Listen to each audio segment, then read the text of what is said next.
This is the making and selling sticker series. There are two main ways that you could go about printing your stickers. The first method is buying printing equipment and printing them yourself. The other way is to have a print vendor print them for you. A lot of makers do choose to print their own stickers, but buying everything is a lot of cost up front. You'll need the space to set everything up, and there is a little bit of a learning curve to getting your stickers to print correctly. So for those who are starting out, people who don't have the space, don't have the technical know-how, or simply aren't interested in printing their own stickers, let's find a vendor. The two main things to consider are cost and quality. We need to find a vendor who lands within the sweet spot of our quality standards and our budget. I like to start by researching all of the vendors I can possibly find and putting all their pricing info into a spreadsheet. That way I can begin to get an idea of cost. This is also the time to consider what kind of finish you'd like your stickers to have. Glossy and matte vinyl are the most common and typically both run around the same price. But you can also choose specialty materials like holographic or metallic. However, the specialty materials typically cost a bit more, and not every single vendor offers those options. So this is something that you should consider before you get too far.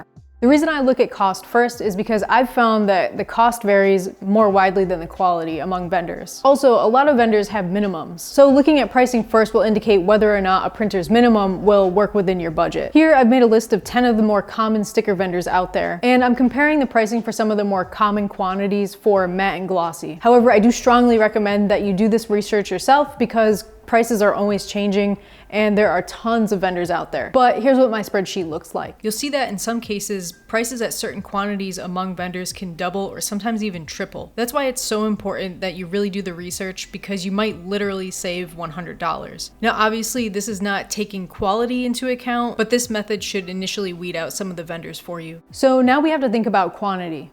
If you're just starting out and seeing how your stickers will be received by potential customers, you might not want to go to town getting a bunch printed. It's also kind of nice to have variety so you can see if a certain design is more popular than another. When looking at this, consider the cost per sticker. The lower the cost, the greater your profit margin will probably be. And we'll get into pricing in a later episode. The sponsor of this video is FireSprint. If you're looking to print a lot of stickers on a wholesale level, FireSprint might be for you. This is a Kiss Cut sticker sheet I printed on their gloss permanent laminated vinyl. Head over to firesprint.com to learn more and to apply for an account. And use the code in the description for 10% off your first order of up to $50 off. So now that we have a good idea of which vendors fit into our budget, we can look at quality. This can be really tricky to judge from looking at vendors' websites. So I try to look at the facts first. On many of the vendors' websites, they'll tell you if their stickers are laminated, UV resistant, outdoor quality, dishwasher safe, etc. I think that these things are really important because a lot of people buy stickers and end up putting them on their water bottles, laptops, skateboards, snowboards, or putting them on things that come in contact with water or take quite a beating. So personally, I wouldn't want any stickers that don't fall into these categories. Aside from what you can find out on their websites, I like to look for vendors that show pictures of their past work of actual stickers that they've printed. A lot of times I end up needing to go to their Instagram accounts to see this. I use those images to kind of judge what their print quality is like and what their overall finish is. Because this info is actually super hard to find, I actually made a video where I ordered the same sticker from these 8 common sticker vendors and compared them all. So I'll leave a link below if you want to check that out. Once you found a vendor that meets your budget and your quality standards, it's time to place your order. Many vendors require about 5 business days to produce your sticker, but this can vary. And then there's shipping time, which can be another 5 business days, depending on the shipping method and where you're located. So depending on how quickly you need your stickers, this is something that you should always plan ahead for. If you found this video helpful, consider subscribing or just giving it a thumbs up. As always, thanks for watching, and I'll catch you guys in the next one.